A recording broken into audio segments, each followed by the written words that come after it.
So I passed my private pilot check ride on Saturday, July 20th, and I watched a whole bunch of videos to prepare for my check ride.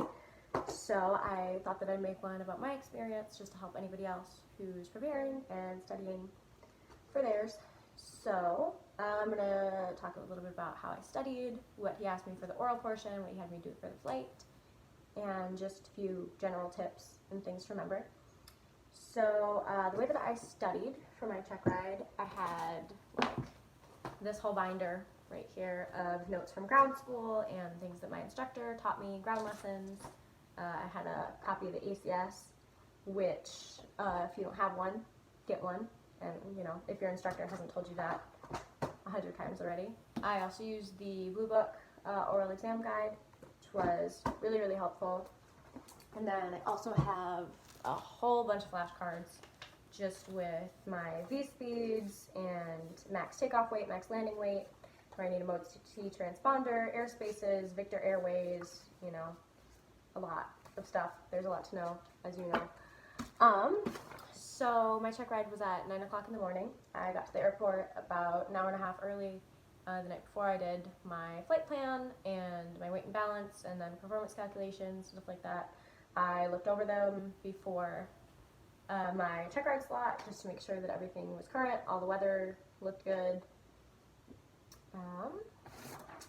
Yes, so for the oral portion, we started off with the maintenance logs that were pulled, and he asked me to explain to him like how I knew that the aircraft was airworthy, so go over the different kinds of inspections that are needed for airworthiness and just find all of them in the maintenance logs to show him. And then he asked me about airport markings, standard temperature and pressure, and the lapse rate of each, the risk management models like the PAVE model, I'm safe checklist, the difference between a forward slip and a sideways slip, different types of stalls, spin recovery, the different types of hypoxia and the symptoms, the exhaust system and the risk of carbon monoxide poisoning and symptoms.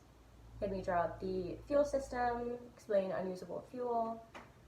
Then he had me draw the electrical system, explain that whole thing.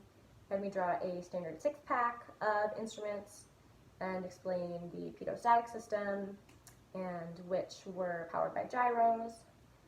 Then, of course, sectional charts, the different airspaces, weather minimums, what different symbols mean, like he asked me about railroads and MOAs and all that type of stuff. Had me interpret a METAR, obviously, and then just very simple questions on the weather charts, like what does this area of shading represent, you know, areas of IFR, stuff like that. He asked me about flying into known icing conditions, and then he also did the, you know, obligatory, you're going to a wedding, and so he asked me about the baggage compartment and like maximum weight. I think he said something like, oh, so I can put my 250-pound suitcase in the baggage compartment. And so then he also had me calculate if I took off at maximum takeoff weight, how long it would take me to burn off enough fuel to be able to land at the maximum landing weight. For the pre-flight, he did ask me why we had wing cuffs on my particular aircraft. And then for the flight portion, we started off with the cross-country and pilotage, dead reckoning, picking out my points, the timer, stuff like that, diversions.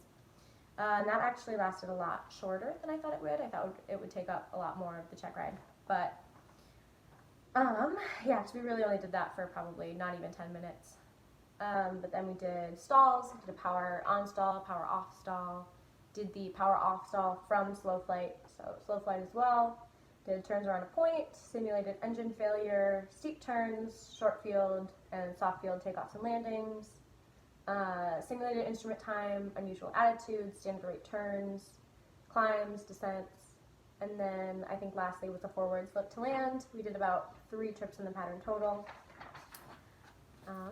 And those are the things that really stuck out to me for the oral portion and the flight portion. I'm sure that there are quite a few things that he did ask me to do that I didn't mention, but yeah.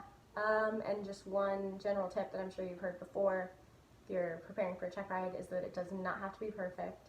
They are really just looking for you are safe, you're a safe pilot, you're a competent pilot, you are not going to crash, you're not going to injure anybody or the airplane or anything like that. Yeah, I think that's about it. So good luck on your check ride. Thanks for watching.